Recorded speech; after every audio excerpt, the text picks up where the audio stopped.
किसी को नहीं मालूम।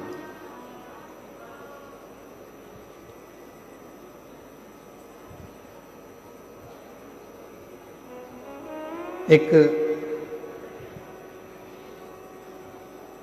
कोई अन्य व्यक्ति से पूछा जाए कि ये धर्म कब का है, या वो धर्म कब का है, या क्रिश्चियन धर्म कब का है, मुस्लिम धर्म कब का है, ये धर्म कब का है, वो धर्म कब का है, तो बताया जा सकता है कि ये धर्म इनका, और इसको धर्म नहीं पंथ इनका ऐसे चालू है।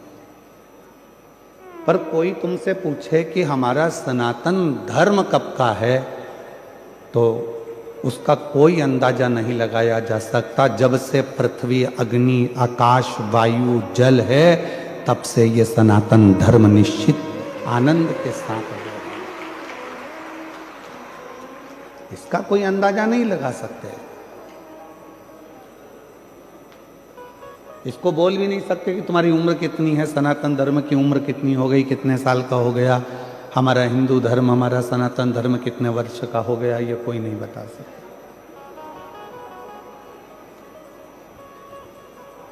उसी तरह भगवान राम पृथ्वी पर आए तो हम कह सकते हैं कि इतने इतने वर्ष हुए। भगवान कृष्ण पृथ्वी पर आए तो हम कह सकते हैं कि इतने इतने वर्ष हुए। श्री हनुमान जी महाराज पृथ्वी पर आए तो हम कह सकते हैं कि इतने इतने वर्ष हुए।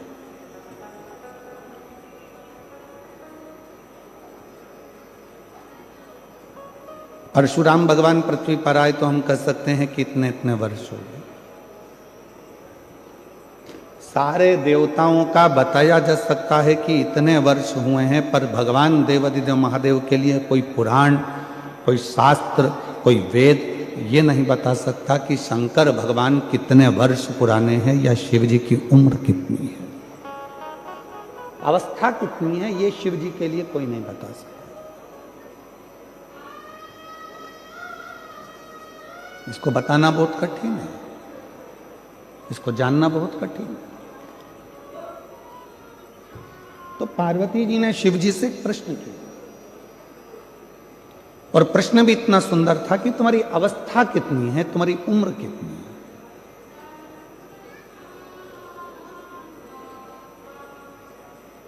और यही प्रश्न एक बार और आया था कि एक संत भ्रमण करते करते एक शिष्य के घर पर पहुंच गए, और शिष्य के घर पर गए तो उनकी माताजी ने उनको प्रणाम करा, पुरुष ने उनको प्रणाम करा, बेटे ने प्रणाम करा, बहू ने प्रणाम करा, पोता पोती ने प्रणाम करा, सब ने प्रणाम किया। और संत ने भी पूछा, एक बहू से पूछा कि बेटा तुम बताओ कि तुम्हारी सास की उम्र कितनी है, तो कहा मेरे सास की उम्र लगभग अगर देखा जाए तो सास की उम्र तो 68 साल के करीब में हो गई। अच्छा, तुम्हारे ससुर की उम्र कितनी है, तो कहा ससुर की उम्र लगभग 45 साल के करीब में हो गई। सास कितने की है, जम के बोलो, 68 की। ससुर कितने का है, 45 का। फिर पूछा बेटा ये बताओ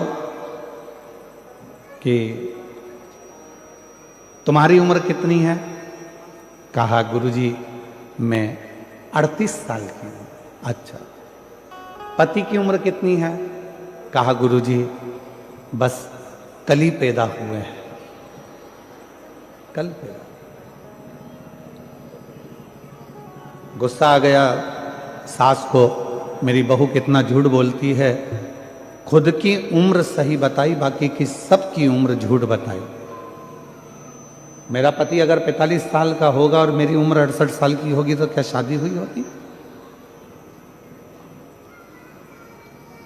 और पति अगर कल पैदा हुआ है तो इसकी शादी किसके साथ हुई? ये पक्की झूठ बोल रही है। इतने में तुरंत गुरुजी ने कहा, संत बोले माँ मैंने आपकी बहू से उम्र नहीं पूछी है, मैंने आपकी बहू से पूछा कि कौन कितने समय से भगवान शंकर की भक्ति में लगा है, मैंने ये पूछा। कोई 68 साल, कोई 45 साल, कोई 38 साल, और पति को रोज कहती थी कि शंकर जी के मंदिर में 1 लोटा जल चढ़ाने चलो, 1 लोटा जल डालने चलो। वो कल से जाना चालू करा है, तो पति की उम्र भी बस कल से ही प्रारंभ हुई है। जिसने अपनी जिंदगी में जो अच्छा काम किया और जिस दिन से प्रारंभ किया, समझ लेना कि तुम्हारी असली उम्र उस दिन से प्रारंभ हो गई।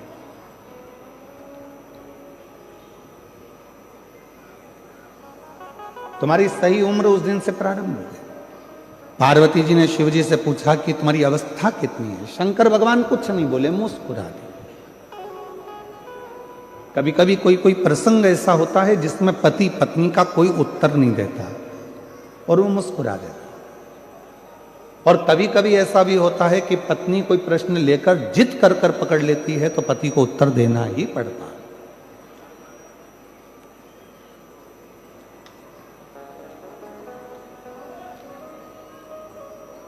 कभी कभी ऐसा भी होता।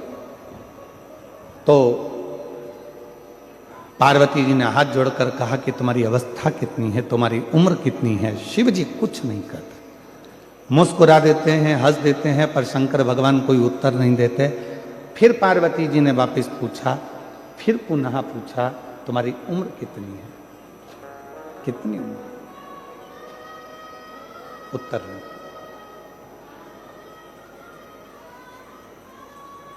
पार्वती जी बार बार शंकर भगवान से पूछ रही हैं, तुम्हारी उम्र कितनी है, तुम्हारी अवस्था कितनी है, तुम्हारी उम्र कितनी है, तुम्हारी अवस्था कितनी है। तब देवाधिदेव महादेव ने आखिरी में पार्वती जी से कहा, पार्वती मेरी उम्र जानकर, अवस्था जानकर तुझे करना क्या? क्या करना तुझे अवस्था जानकर, उम्र जानकर? शिव जी बोले, सुन पार्वती, मनुष्य की अवस्था कितनी भी हो, उम्र कितनी भी हो, पर हृदय हमेशा उसका जवान होना चाहिए, मन उसका युवान होना चाहिए। क्योंकि 80 साल की उम्र में भी अगर वो काम कर रहा है, 70 साल की उम्र में भी काम कर रहा है, और उसका मन अगर जवान है, उसका हृदय अगर युवान अवस्था का है, तो फिर वो धोखा नहीं खा सकता। अपने कर्म को पूरी लगनता से करता जाता, पूरी लगन।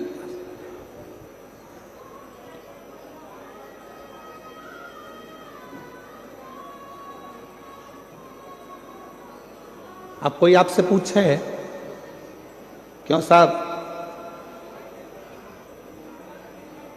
भारत की भूमि का संचालन कर रहे माननीय प्रधानमंत्री जी की उम्र कितनी है? आप कहोगे 75 के हो। पर आज का नवयुवक लड़का जितनी बजे अपना कमरा नहीं छोड़ पाता, उससे पहले माननीय प्रधानमंत्री जी नरेंद्र भाई मोदी जी अपना भवन छोड़कर जनमानस के बीच में पहुंच जाते हैं। इसको कहते हैं अवस्था नहीं देखना, भीतर की युवानता देखना। इसको अवस्था नहीं देखते, इसको भीतर की युवानता देखते हैं। अपने भीतर, अपने हृदय, अपने मन की युवा अवस्था।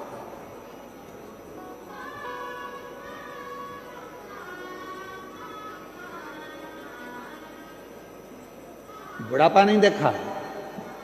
कोई ऐसे भी होते हैं कि 60-65 में आप लोगों में भी कई माताएं ऐसी बैठी होंगी, कई भाई ऐसे बैठे होंगे जो 25 बार घर में कह देते होंगे, अब तो अवस्था हो गई रे, अब कमर से बनता नहीं है, अब तो ये पाँव बहुत दुखे, हमारा घोड़ा बहुत बहुत दुखता है, अब ये पाँव, अब मुझसे चलते बनता नहीं। अब तुम 60 की, 65 की, 55 के, 50 के, कई बहुएं तो 40 साल की, 35 साल की, तो भी उनकी कहीं कमर दुख है, कहीं सिर दुख है, कहीं कोहनी दुख है, कहीं हाथ दुख है, कहीं नेत्र दुख है। दिन भर उनका कुछ ना कुछ दुखता रहता है। तो जरा विचार करिएगा महाराज, भीतर से वो अवस्था से बूढ़ी नहीं हो रही हैं, वो भीतर से बूढ़ी होती चली जा रही हैं। और शिव महापुराण की कथा कहती है, शंकर की कथा कहती है, शंकर भगवान कितने साल के हो गए, अवस्था कितनी हो गई, किसी को नहीं मालूम। परंतु शंकर भगवान के हृदय की तरुणाई, शिव जी के हृदय की युवान अवस्था कभी खत्म नहीं होती। वो लगनता से अपने कर्म के प्रति जागरूक बने रहते हैं।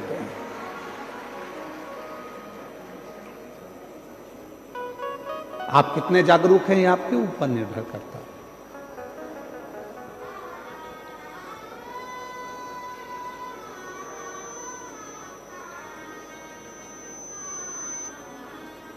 कोई 40 साल में ही पूरा बूढ़ा मान लेता है अपने आप को, कोई 50 साल में ही अपने आप को पूरा बूढ़ा मान लेता है, कोई 60 साल में अपने आप को बुजुर्ग मान लेता है, कोई 70 साल में आकर बुजुर्ग मान लेता है, और कोई ऐसा भी है जो 80, 85, 90 में भी पहुंचने के बाद अपने आप को बूढ़ा नहीं मानता, अपने काम की लगनता में लगा रहता है और अपने हृदय को युवान अवस्था में रखता है।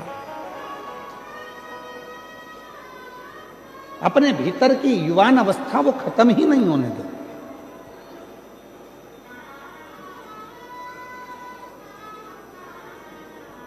दो 2025 चले गया, 2026 आ गया और 26 की ये पहली कथा चालू हो गई। आज आप लोगों से निवेदन है, तुम कितने भी उम्र में बढ़ रहे हो मना नहीं, कितने भी धन में बढ़ रहे हो मना नहीं, कितनी भी फैक्ट्रियों में बढ़ रहे हो मना नहीं, कितनी भी गाड़ियों में बढ़ रहे हो मना नहीं, कितने ही बंगलों में बढ़ रहे हो मना नहीं, तुम कितनी भी उन्नति की सीढ़ी पर चढ़ रहे हो मना नहीं, पर इतना जरूर याद रखना कि अपने मन को हमेशा उम्र से मत तोलना। उम्र कितनी भी बढ़ जाए, बंगले कितने भी बढ़ जाए, गाड़ी कितनी भी बढ़ जाए, फैक्ट्री कितनी भी बढ़ जाए, गाड़ियां कितनी भी बढ़ जाए, पर मन को हमेशा युवान रखना, तरुण रखना, और जिस मन से आपको दुनिया का सारा कार्य करना, उस मन की तरुणाई को रखिए। किसी ने कह दिया तुम्हारे बस का ये नहीं है, ऐसा हो नहीं सकता कि मेरे बस का नहीं, मेरे को करके मानना। किसी ने कह दिया तुम ये नहीं कर सकते, क्यों नहीं कर सकते? मेरे मन का पूरा विश्वास है, मैं ये कार्य कर कर रहूंगा।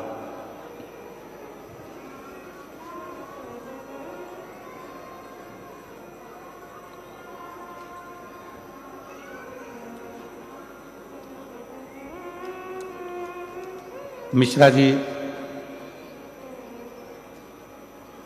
आशुतोष जी इस कथा को लेकर आए थे, सेंगर जी इस कथा को लेकर आए थे, फिर उन्होंने माननीय श्री शास्त्री स्वामी श्री हरिजीवन दास जी महाराज से बात करी, छोटू भाई जी से बात करी कि ये कथा लेकर तो आ गए हैं, पर इतना विशाल कथा है, इतनी पब्लिक आती है, इसका अरेंजमेंट कैसे होगा, इसकी व्यवस्था कैसे होगी। मैं छोटू भाई जी आपको धन्यवाद देता हूँ। इन्होंने, मिश्रा जी हमको बता रहे थे, आपसे तो हमारा मिलना नहीं हुआ था, तो मिश्रा जी कह रहे थे, सेंगर जी कह रहे थे कि छोटू भाई जी ने एकदम कह दिया चिंता मत करो, कथा लेकर आए हो ना, कथा तो सूरत में होगी और ऐसी होगी कि खूब आनंद से शिव भक्त सुनते रहे। ये विश्वास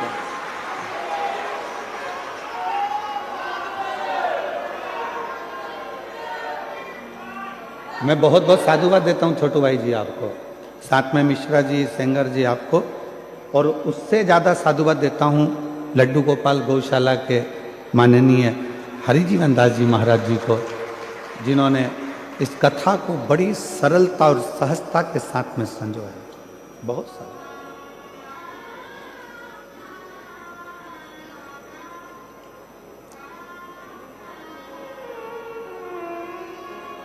अपने भीतर की तरुणाई को समाप्त मत होने दो।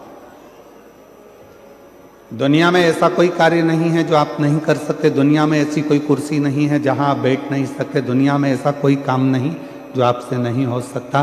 बस अपने भीतर की तरुणाई को जब आपने जागृत रखा है तो वो तरुणाई के साथ में आप आगे बढ़ेंगे तो अपने जीवन में सारी उलझनों को मिटाते हुए आगे बढ़ते बढ़ते अपनी मंजिल तक पहुंच ही जाओ, पहुंचो।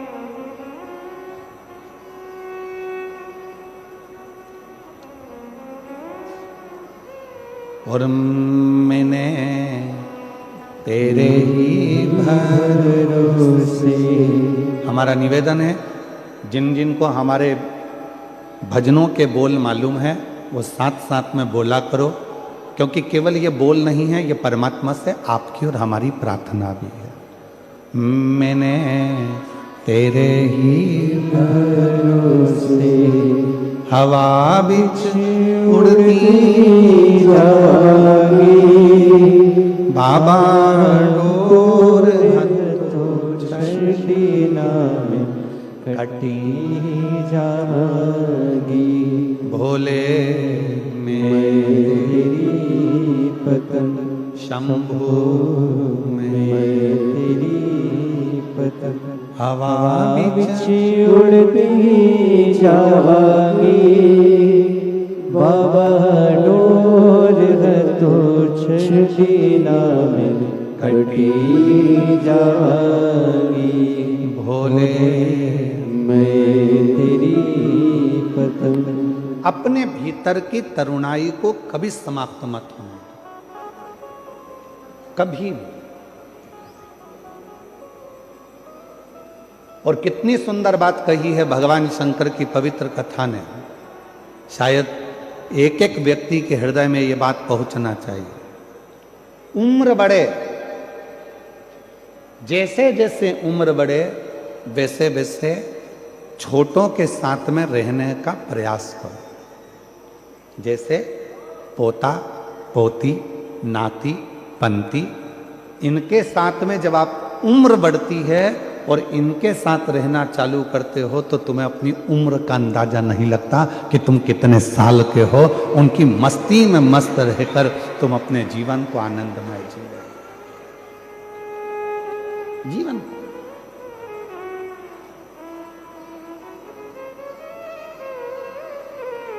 भगवान शिव जी से पूछा,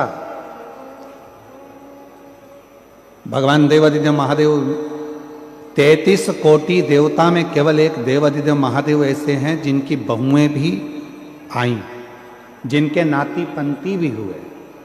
देवादिदेव महादेव ऐसे हैं, 33 कोटि देवता में केवल एक शंकर भगवान ऐसे हैं। किसी देवता ने अपनी लड़की का कन्यादान नहीं करा, पर 33 कोटि देवता में केवल देवादिदेव महादेव ऐसे हैं जिन्होंने अपनी बेटी का कन्यादान भी करा, अशोक सुंदरी। 33 कोटि देवताओं में एक देवता भगवान देवादिदेव महादेव ऐसे हैं जो कन्यादान भी करे हैं, जिनके घर में बहुएं भी आई हैं, रिद्धि सिद्धि भी आई है, जिनके घर में शुभ लाभ पोते भी आए हैं, फिर पर पोते आमोद और प्रमोद भी आए हैं। शंकर भगवान के पोते तो आए शुभ लाभ, साथ में अमोद और प्रमोद भी आए, उनके पर पोते भी आए। केवल शिव। तो पार्वती जी से शिव जी ने कहा कि मेरे मन की युवानता का एक कारण और है कि मैं भीतर से बूढ़ा नहीं हुआ, मैं भीतर से बूढ़ा कभी नहीं हुआ।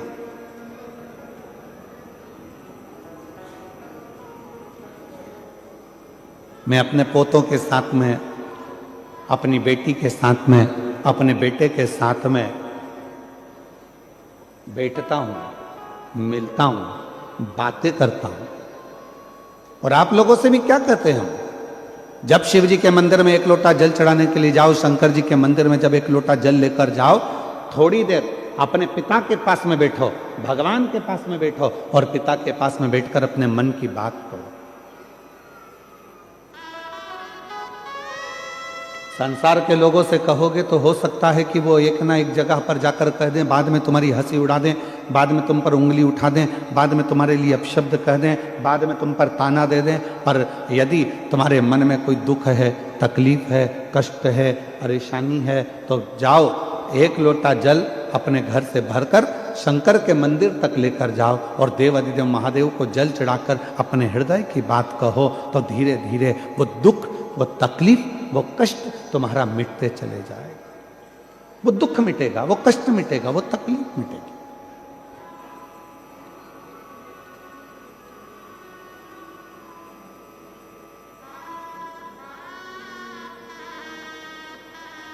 और शंभु शरणे पड़ी मांगू घड़ी घड़ी, दुख काटो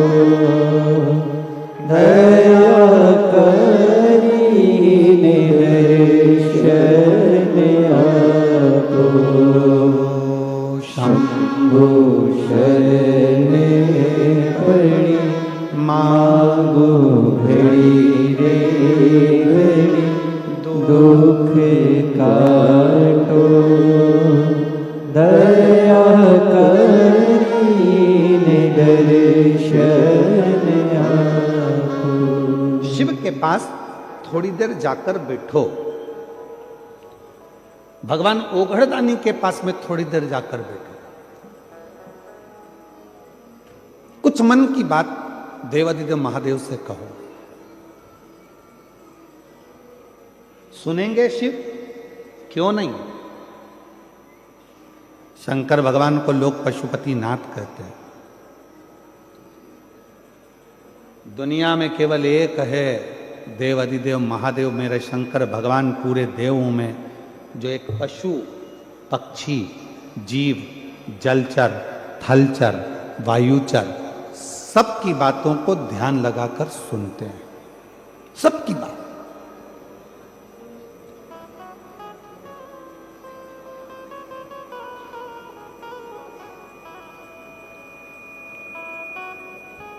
और मेरे ओघड़दानी मेरे शंकर भगवान जब सबकी बातों को ध्यान लगाकर सुनते हैं तो उनके उस बोले हुए वचन को पूर्ण भी करते हैं।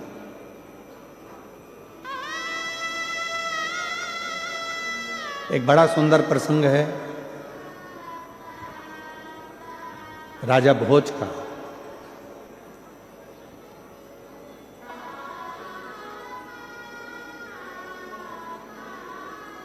भगवान शंकर के परम भक्त थे राजा भोज, शिव के उपासक थे राजा भोज।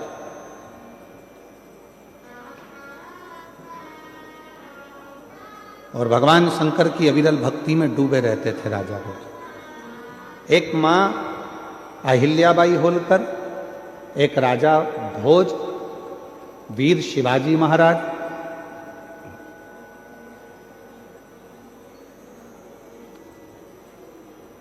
ऐसे शिव के भक्त थे जो भगवान शंकर की अविरल भक्ति में दिन रात डूबे रहते थे। दिन रात अपनी प्रजा का संचालन भी करते थे, अपनी प्रजा को देखते भी थे, पर साथ में शंकर जी की अविरल भक्ति को धारण भी करते थे। और मेरी जीजियों, मेरे जीजाओं, मेरी बेटियों, बेटाओं और मेरे बुजुर्ग माँ बापों से निवेदन है, मेरे माता पिता से निवेदन करूं, तुम दिन भर व्यस्त रहो। तुम अपने काम में डूबे रहो, अपनी फैक्ट्री में डूबे रहो, अपने दुकानों में डूबे रहो, अपने कार्य में, अपनी नौकरी में, अपने सब काम में डूबे रहो, मना नहीं है। पर निवेदन है 24 घंटे में से कम 24 मिनट भी ना निकले तो 24 सेकंड ऐसे निकालो जो भगवान शंकर के पास जाकर बैठकर अपने मन की बात कह सको और शिव जी आपके मन की बात की पूर्णता कर सके।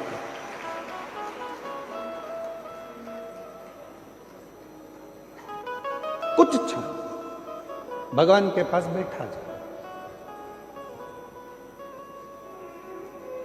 और जब हम उनके पास में बैठेंगे, अपने हृदय की बात कहेंगे तो कुछ ना कुछ वो सुनेंगे, जरूर सुनेंगे। और यहां तक शिव महापुराण की कथा कहती है, अगर मन में कोई संकर है, मन में कोई संशय उत्पन्न हो गया, मन में कोई बड़ी भारी संकट उत्पन्न हो गया, कोई ऐसी बात तुम्हारे मन में आकर खड़ी हो गई है जिस बात का कोई निर्णय नहीं निकल रहा, तो एक बेलपत्र को हाथ की हथेली में रखकर अपने हृदय से उसको लगाकर मन से बाबा को अपने मन की बात कहकर जब वो बेलपत्र हम शिव जी को समर्पित करते हैं, मान लो हम कुछ नहीं कह पाए बाबा भोलेनाथ जी को, हम अपने दिल की बात शंकर भगवान को कुछ नहीं बता पाए और कुछ रह भी गया तो हमारे मन की बात भगवान देवादिदेव महादेव स्वीकार कर लेते हैं एक बेलपत्र के माध्यम से।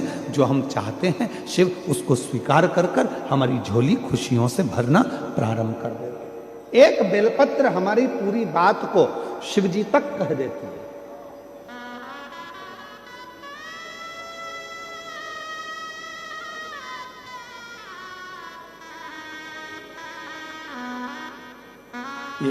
इसीलिए कहते हैं एक लोटा जल,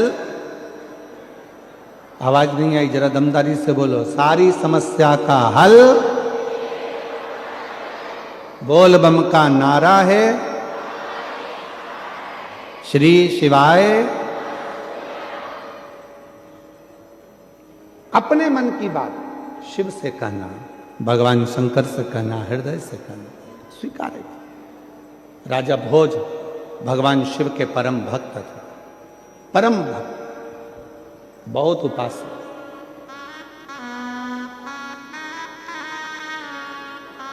और शिव की अविरल भक्ति में दिन रात राजा भोज लगे रहते थे, भगवान शंकर की आराधना करा करते थे। एक बार राजा भोज ने एक बहुत जरूरी मीटिंग उठाई, सभा बुलाई। सारे सभा में सभासद आ गए, बैठ गए। सब सभासद बैठकर बात करने लगे और सब ने बैठकर जब बातें करना प्रारंभ करी तो राजा भोज के मंत्री को खड़ा करा और मंत्री ने कहा कि हमारे राजा भोज की इस भूमि पर, इस नगर पर, इस राज्य में आसपास के लगभग 14 देश के राजाओं ने अपनी सेना तैयार कर कर इस भोज नगरी पर आक्रमण करने का प्रयास कर दिया है और विचार कर लिया है कुछ दिन में राजा भोज की इस नगरी पर आक्रमण होगा। राजा भोज की इस नगरी पर आक्रमण होगा। उसमें विद्वान को भी बिठाया, संतों को भी बिठाया, साधुओं को भी बिठाया, तपस्वियों को भी बिठाया, सन्यासियों को भी बिठाया। पूरी सभा लगी थी और संपूर्ण सभा में एक ही निर्णय बताया गया कि 14 देश, 14 प्रदेश के राजाओं ने सेना तैयार करी है और सेना तैयार कर कर वो आक्रमण कर रहे हैं। अब क्या करें? निर्णय दिया जाए, कैसे लड़ा जाए, निर्णय दिया जाए। इतने में मंत्री ने कहा, महाराज अपने पास में तो एक देश से लड़ने की सेना है, पर बाकी के देशों से लड़ा जाए इतनी सेना हमारे पास में नहीं। हमारे पास इतनी सेना नहीं है कि हम बाकी के लोगों से लड़ सकें, बाकी के लोगों के पास में इतने सारे देशों के युद्ध एक साथ में कर सकें, ये हमारे बस की बात नहीं है। तो अब कोई निर्णय निकाला जाए।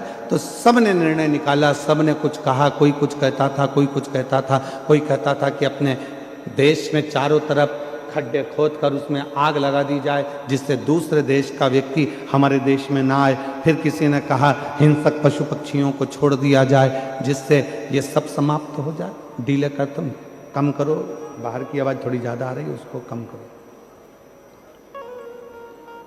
कुछ ना कुछ ऐसा करा जाए जिससे ये सब हमारे पास में ना पहुंच पाए ना।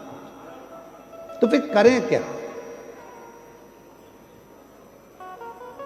उसी में एक विद्वान बैठा हुआ था। उस विद्वान ने तुरंत कहा, एक काम करते हैं, हमने सुना है कि भगवान देवादिदेव महादेव को अगर प्रसन्न कर लिया जाए और भगवान शंकर यदि प्रसन्न हो गए, शिव यदि प्रसन्न हो गए, तो फिर कुछ भी दूसरा देश का कोई सैनिक हमारा बाल बांका नहीं कर सकता। ये विद्वानों ने राजा भोज से कह दिया और राजा भोज ने तुरंत शिव को प्रसन्न करने के लिए, भगवान शंकर को प्रसन्न करने के लिए राजा भोज ने अपने जितने आभूषण थे, रतन थे, माणिक थे, मोती थे, जितने भी हीरे पन्ना थे, सब शिव जी को समर्पित करना प्रारंभ कर दिया। जगह जगह पर जाते भगवान शंकर की पूजन करते, जिस ज्योतिर्लिंग में जाते शिव की आराधना करते। शंकर भगवान पर सोना चांदी हीरा पन्ना चढ़ा देते, माणिक चढ़ा देते, मोती चढ़ा देते, रतन चढ़ा देते, आभूषण चढ़ा देते।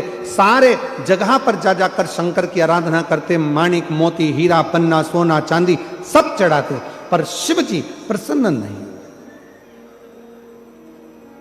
और इससे पहले अभी जो मुंबई में कथा हुई थी उसमें हमने एक बात कही थी, आप लोगों के स्मरण में होगी, शायद आप लोगों ने ध्यान दिया होगा।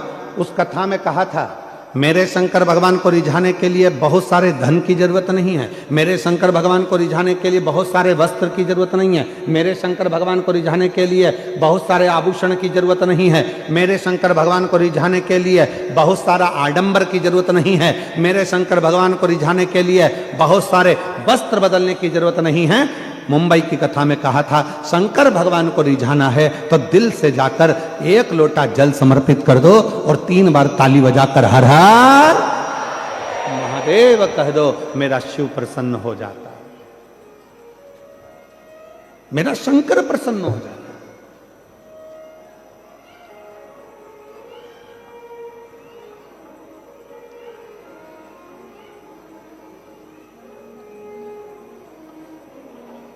और महादेव नमन चरणों में, महादेव नमन चरणों में स्वीकार कीजिए सबका किया है मेरा भी उद्धार कीजिए, उद्धार कीजिए।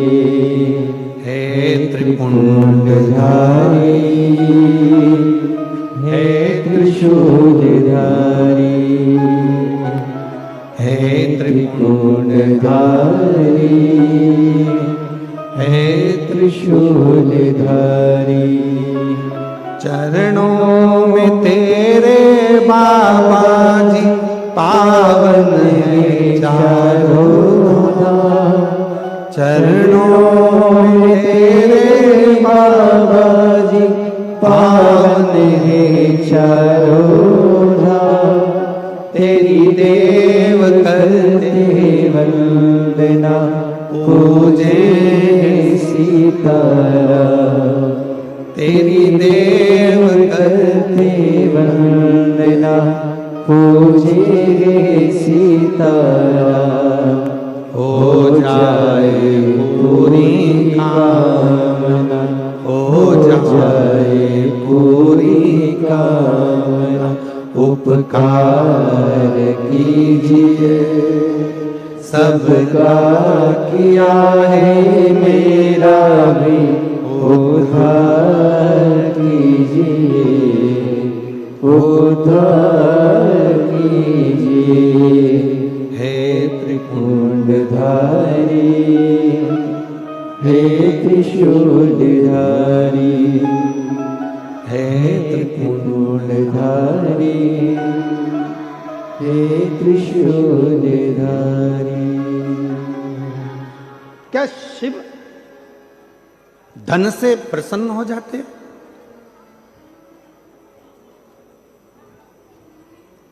क्या शंकर भगवान वैभव से प्रसन्न हो जाते हैं?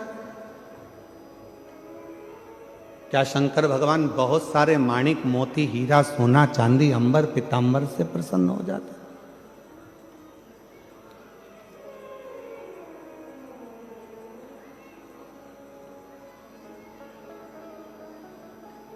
उनकी प्रसन्नता किस चीज से? हमारे सूरत वाले सोमानी जी बैठे हैं जिनका कपड़ों का यहां काम है।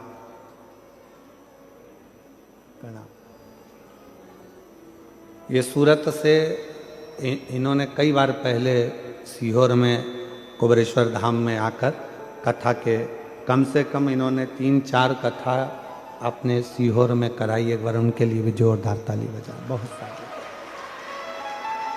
तो एक बार हमने बाती बात में इनसे पूछ लिया था कि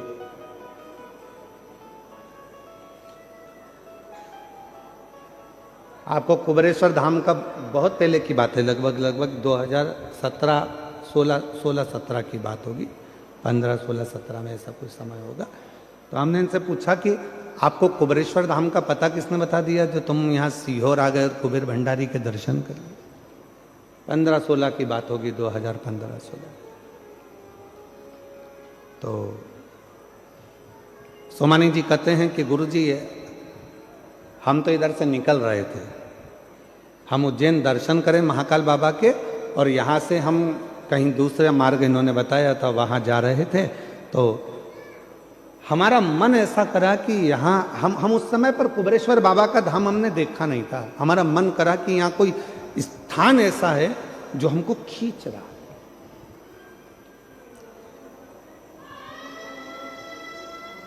तो हम अपनी गाड़ी को वापस मोड़े, ड्राइवर से कहा कि लेकर चलो। यहाँ पहुँचे। उस समय पर सोमानी जी जब आए थे तो हम धाम पर एक टूटी हुई खाट थी, कहे सोमानी जी, टूटी हुई पलंग थी, एक खटिया रस्सी से बुनी हुई थी, उसका एक 3 पाया था, एक पाए में ईंट फंसी हुई थी, एक के ऊपर एक ईंट रखी हुई थी और 3 पाए उसके थे, उस पर हम बैठे हुए। ये आए, हमने पूछा क्यों, कहाँ से आए हो? तो कहा हम गुजरात सूरत से। हमने कहा तुम यहाँ अंदर कैसे आ गई वीराने में, ये तो सब पेड़ पौधे जंगल है, अंदर आने का रास्ता भी है। कहा बस ऐसा लगा कि अंदर कुछ है, आए। छोटा सा झोपड़ा था ये। उस दिन 1 दिन रुके, 2 दिन रुके, 3 दिन रुके। 3 दिन बाबा की खूब कंकर संकर सेवा करी और चले गए। चौथी बार आए तो ना जाने 4-5 गाड़ी भर के आ गए। फिर आए तो हमने फिर पूछा कि ऐसा क्या मिलता है तुमको कुबेरेश्वर धाम आने पर? तो कहा यहाँ आने वाला व्यक्ति कभी खाली नहीं रहता, जितनी बार आता है उतनी बार लेकर जाता है। ये हम कहें आपको सोमानी जी, केवल एक कुबेरेश्वर धाम ही नहीं, इस व्यास पीठ पे कथा करते करते करते करते 30 साल से ऊपर हो गया, पर ध्यान लगाया है इस कथा में। जो कथा के मंडप में आकर बैठता है, शिव महापुराण की कथा के पंडाल में जाकर बैठता है, जिस दिल से जिस भाव से जो मांगता है, मेरा देव अधिदेव महादेव उसको देने के लिए उसके दरवाजे पर आता जरूर है। ये देखा है।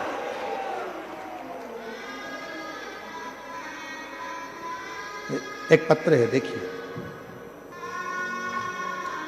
एक बहन ने लिखा है, मैं रमेश शिवराम महाले, मैं मंदाबाई रमेश महाले, फ्लैट नंबर 58, जय रणछोड़ नगर, नवागांव, सूरत से आई हूँ। कहीं बैठी हो तो हाथ हिला सकती हैं। अगर कहीं बैठी हो तो अपना हाथ हिला सकती हैं। कहीं पर बैठी हो तो अपना दोनों हाथ हिला सकती हैं। और कहीं पर बैठे हो तो अपना हाथ हिला दें और आकर एक बेलपत्र लेकर जाएं। मैं श्री रमेश शिवराम महाले, मैं मंदाबाई रमेश महाले, फ्लैट नंबर 58, जय रणछोड़ नगर, नवागांव, सूरत से हूँ। मेरा मोबाइल नंबर ये है। 1 लोटे जल का क्या गुणगान करूं? मैंने लॉकडाउन में आपकी कथा सुनी थी। आपने जो बताया पशुपति नाथ का व्रत किया और हर दिन 1 लोटा जल महादेव को चढ़ाने जाती थी। गुरुजी, पशुपति व्रत का 5वां सोमवार के दिन महादेव ने घर में खुशियां दे दी और मेरे बेटे की नौकरी लग गई। पूरे हिंदुस्तान में दूसरे नंबर पर आने वाली उस कंपनी में मेरा बेटा आज पिछले 3 साल से जॉब कर रहा है, जिसमें नौकरी के लिए लोग प्रतीक्षा करते हैं। शिव की कृपा। गुरुजी, कथा में सुना था, जो पंडाल में बैठकर मांगता है उसको बाबा देता जरूर है। आपकी कथा सूरत में हो रही थी। 30 साल से मेरे यहाँ ना तो मेरा खुद का मकान था, ना कोई बंगला था, ना कोई गाड़ी थी, कुछ भी नहीं। मेरे 30 साल की जिंदगी में मेरे पास कुछ नहीं था, कुछ भी। फिर आपकी कथा में मैंने सुना कि जो पंडाल में बैठकर मांगा जाता है वो बाबा देता जरूर। तब सूरत में कथा हुई, हमने विचार कर लिया कि पंडाल में बैठकर मांगेंगे और पहुंच गए सूरत की कथा में। पंडाल में बैठ गए, कथा सुनी और बाबा ने ऐसी कृपा करी कि गुरुदेव, ना तो मकान था, ना गाड़ी थी, कुछ नहीं था। और आज बाबा ने कृपा कर कर आपकी कथा को 1.5-2 साल हुए हैं। शिव जी की कृपा से खुद का बंगला भी बना और बाबा की कृपा से 4 व्हीलर गाड़ियां भी आई और बाबा की कृपा से सब काम सफल हो। ये शिव की आराधना, इसको शिव की उपासना करो।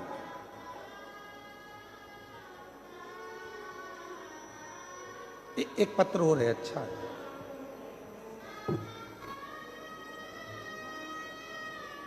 मेरा नाम वंदना सुनील सोनी है।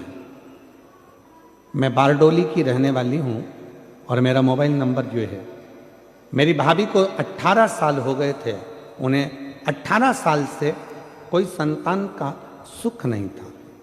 गुरुजी, हमने बहुत बड़े हॉस्पिटलों में इलाज कराया पर कोई असर नहीं हुआ। गुरुजी, आपने बोला था दवा के साथ साथ में दुआ भी करो। गुरुजी, एक दिन आपकी कथा सुनी और मेरे भाभी को पशुपति व्रत और सफेद आंकड़े की जड़ का उपाय के बारे में बोला।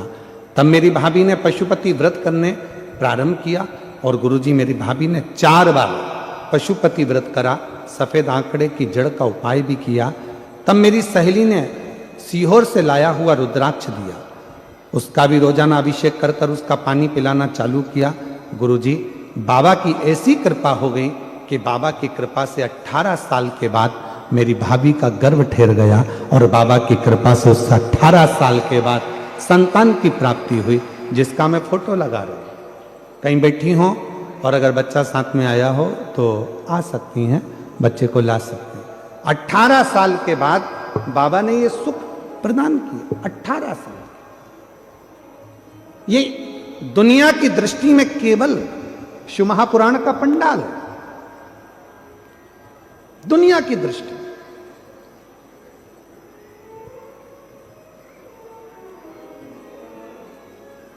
मेरी जीजियों, मेरे जीजाओं, मेरी बेटियों, बेटाओं, मेरे बुजुर्ग मां बाप, याद रखना 7 दिन के लिए हरिओम में ओम समाया है और मेरा भोला सूरत में आया। केवल 7 दिन के लिए आया।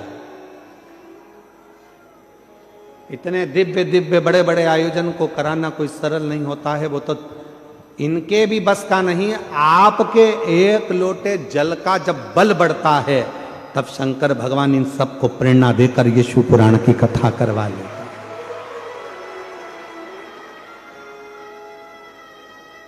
निमित्त बनाया, इसमें मिश्रा जी को, सेंगर जी को, छोटू भैया जी को, साथ में छोटू भाई जी को, फिर साथ में महंत जी को, लड्डू गोपाल गौशाला को, इन सबको एक बाबा ने जोड़ा है। किसके लिए जोड़ा? तुम्हारे लिए।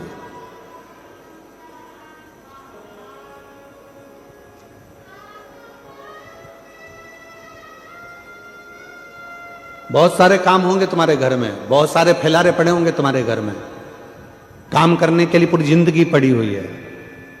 पर घर के लोगों को भी कह देना, अपने रिश्तेदारों को भी फोन करके कह देना, आजा, ये मौका नहीं मिलेगा।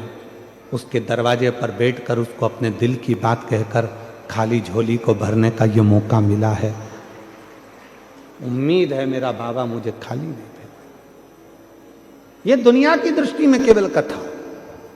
लोगों को लगता है कि ये केवल कथा चल रही है, कथा हो रही है, कथा सुनना है। कथा होती ही नहीं है।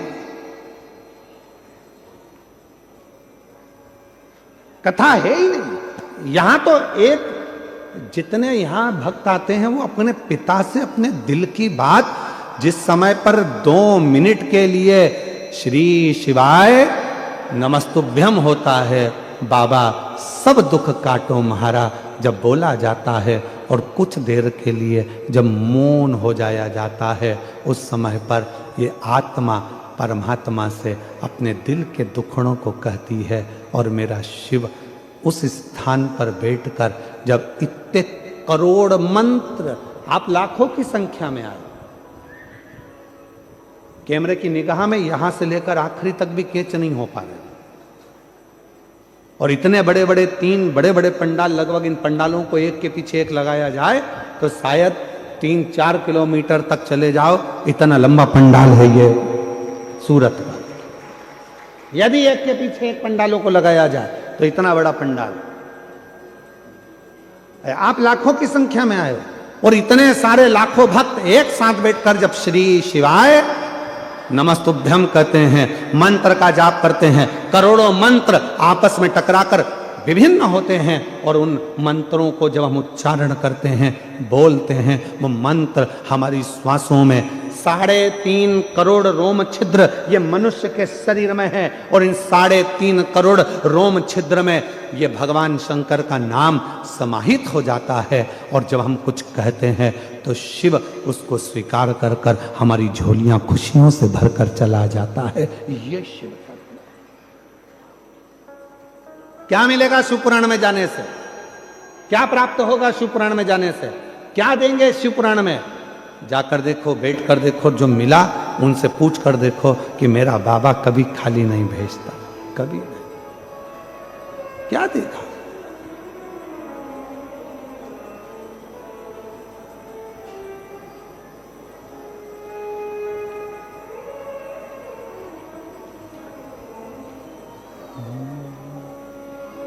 जो दिल से मांगोगे वो दिल से दे देगा, जो दिल से मांगोगे वो दिल से दे देगा। बस आप दिल से जो बोलोगे वो दिल से प्रदान करेगा। जो दिल से मांगोगे वो दिल से दे देगा, जो दिल से मांगोगे वो दिल से दे देगा। मेरा भोला भंडारी रे खाली झोली भर देगा। मेरा भोला भंडारी है खाली झोली भर देगा। मेरा भोला भंडारी है खाली झोली भर देगा। मेरा भोला भंडारी है खाली झोली भर देगा। जो दिल से मांगोगे वो दिल से दे देगा। जो दिल से मांगोगे वो दिल से दे देगा। शंभो मेरा भोला भंडारी है झोली भर देगा। मेरा भोला भंडारी है खाली झोली भर देगा। 18 साल के बाद हुआ। एक बार जोरदार ताली बजाओ।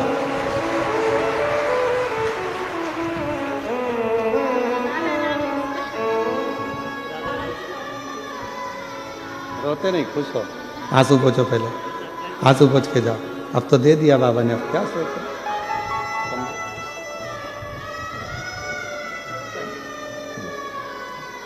आंसू पोछो, आंसू पोछो, आंसू पोछ के जाओ। अच्छा, खुश खुश जाओ। आप भी आंसू पोछो, पहले आंसू पोछो। बाबा के पास से जाओ तो खुश होकर। जो दिल से मांगोगे वो दिल से दे देगा। जो दिल से मांगोगे वो दिल से दे देगा। वो बेर भंडारी है खाली झोली भर देगा। कुबेर भंडारी है खाली झोली भर देगा। मस्तक पे चंदा है उजियारा कर देगा। मस्तक पे चंदा है उजियारा कर देगा। मेरा भोला भंडारी है खाली झोली भर देगा। मेरा भोला भंडारी है खाली झोली भर देगा। मेरा भोला भंडारी है खाली झोली भर देगा। मेरा भोला भंडारी है खाली झोली भर देगा। जो दिल से मांगोगे वो दिल से दे देगा। जो दिल से मांगोगे 30 साल के बाद बेटे की नौकरी, गाड़ी और बंगला सब बाबा ने दिया है। एक बार जोरदार ताली बजाओ। जो दिल से मांगोगे वो दिल से दे देगा। जो दिल से मांगोगे वो दिल से दे देगा। जो दिल से मांगोगे वो दिल से दे देगा। मेरा भोला भंडारी रे खाली झोली भर देगा। मेरा भोला भंडारी है खाली झोली भर देगा। मेरा भोला भंडारी रे खाली झोली भर देगा। मेरा भोला भंडारी रे खाली झोली भर देगा।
दोनों हाथों से ताली से बजते।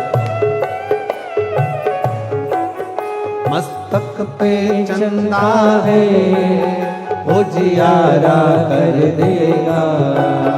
मस्तक पे चंदा है उजियारा कर देगा। मस्तक पे चंदा है उजियारा कर देगा।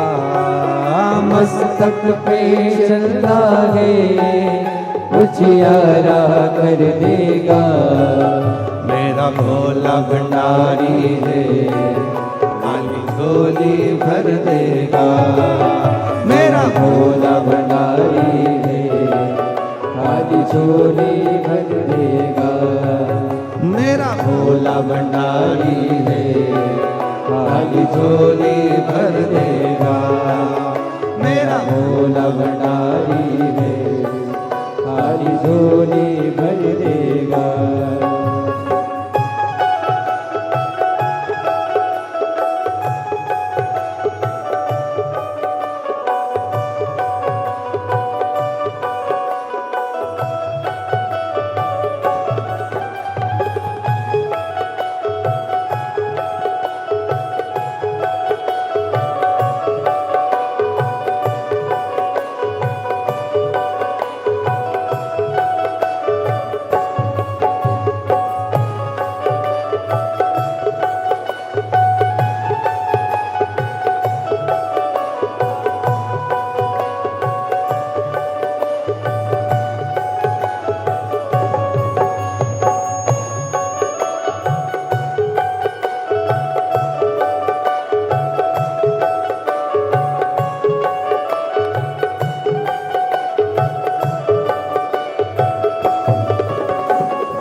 गंगा है वो शीतल कर देगा।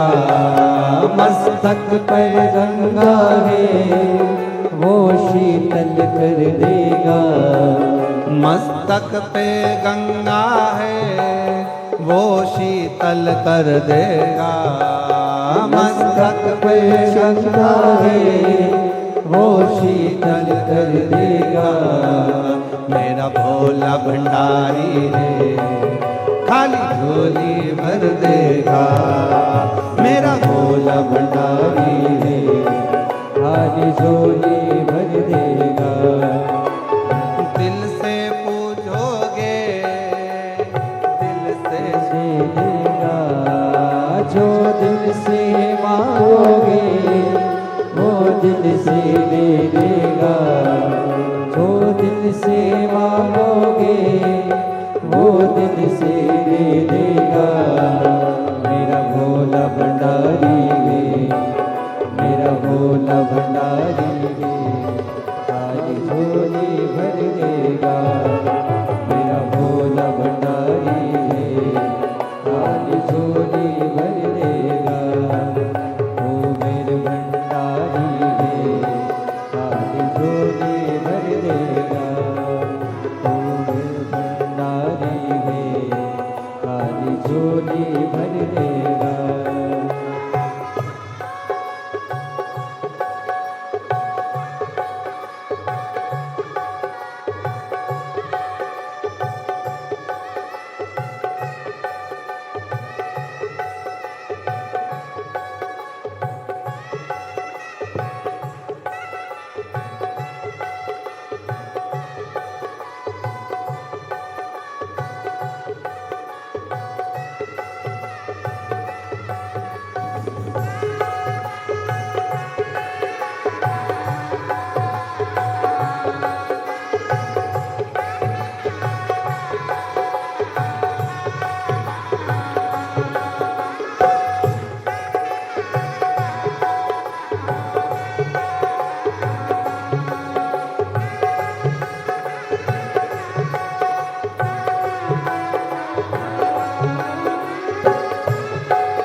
हर बात निराली है हर बात में भोलापन।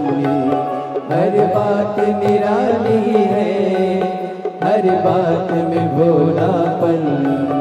हर बात निराली है हर बात में भोलापन। हर बात निराली है हर बात में भोलापन।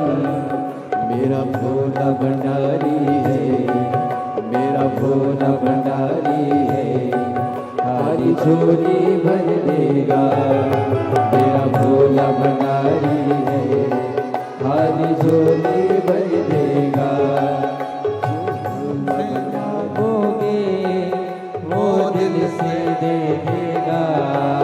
जो दिल से मांगोगे